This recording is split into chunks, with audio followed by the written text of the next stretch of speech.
আসসালামু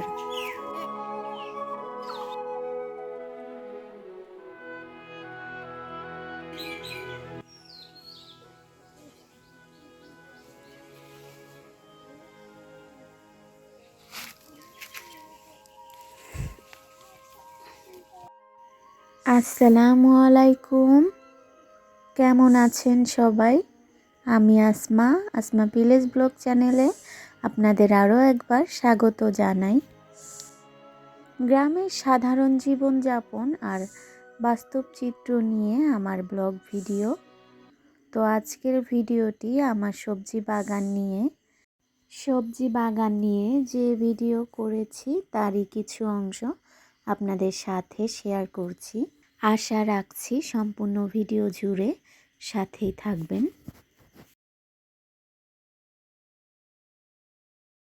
আমরা মা ছেলে মিলে চলে এসেছি সবজি বাগানে সবজি নিতে, আমি আর সোয়াইব। এই যে দেখেন টমেটো গাছটা, মাশাআল্লাহ ভরপুর টমেটো হয়েছে, আল্লাহর নিয়ামত।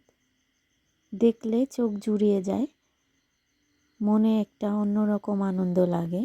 নিজে হাতে উৎপাদন করা এটা আলাদা শান্তি দেয়, আর সংসারের টাকাও কিন্তু বাঁচে। যারা ভিডিওর এই মুহূর্তে দেখছেন তাদের কাছে ছোট্ট একটি রিকোয়েস্ট, একটা লাইক দিয়ে ভিডিওটি দেখা কন্টিনিউ করবেন। আপনাদের একটা লাইক আমার কাছে খুবই গুরুত্বপূর্ণ।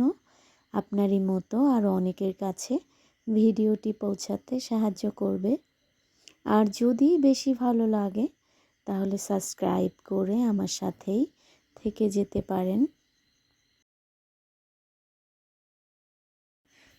তো এখানে কয়েকটা টমেটো দেখছি লাল লাল হয়ে গেছে, সার বিষ ছাড়াই ফ্রেশ টমেটো, ভালো ফলন হয়েছে। মাঝে মধ্যে ঘরোয়া পদ্ধতিতে কিছু খাবার বানিয়ে দিতাম, এইটুকুই, আর কিছুই করা হয়নি। আর হচ্ছে এই মাচাটা সোয়াইবের বাবা বানিয়ে দিয়েছে, এতে করে ভালো হয়েছে গাছের জন্য। কয়েকদিন ধরে দেখা হয় না, বাজার থেকে আনা সবজিগুলো শেষ হওয়ায় আজকে কি রান্না করব ভেবে পাচ্ছিলাম না। তারপর মনে হলো আমার তো সবজি বাগান আছে, তো গিয়ে দেখি কি অবস্থা, সেই ভেবে চলে এসেছি। এখন দেখি সবজি বাগানে অনেক কিছুই আছে, দেখি কি কি নেওয়া যায়।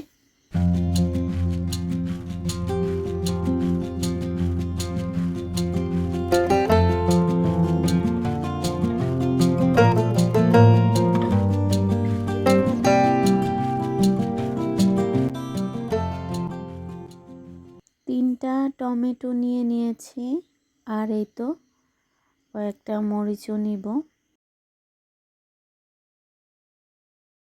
বেগুনও তুলতে পারবো, খাওয়ার মতো হয়েছে।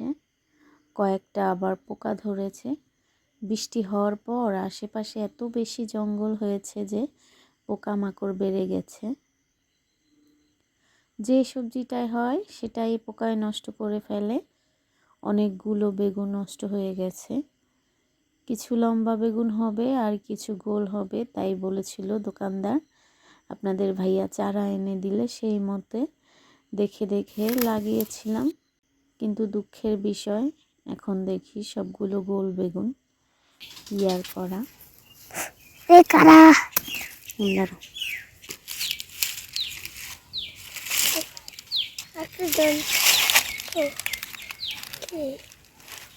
রাতে বাতাস হয়েছে, সাথে বৃষ্টিও হয়েছে, আর তখন আঙ্গুর গাছের ছোট ছোট ডালগুলো ভেঙে পড়েছে বেগুন গাছের উপরে।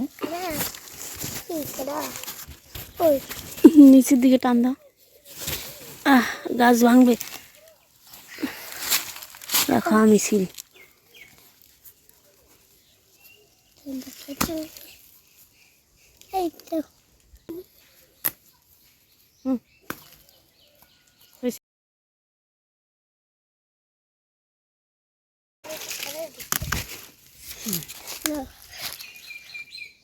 পাকা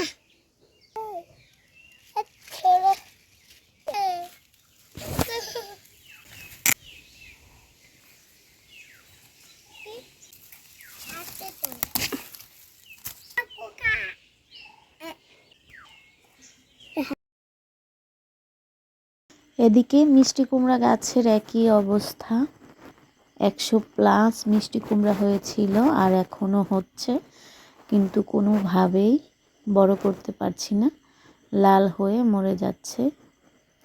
যারা ভিডিওটি দেখবেন এর কোনো সমাধান জানা থাকলে অবশ্যই কমেন্ট করে জানাবেন।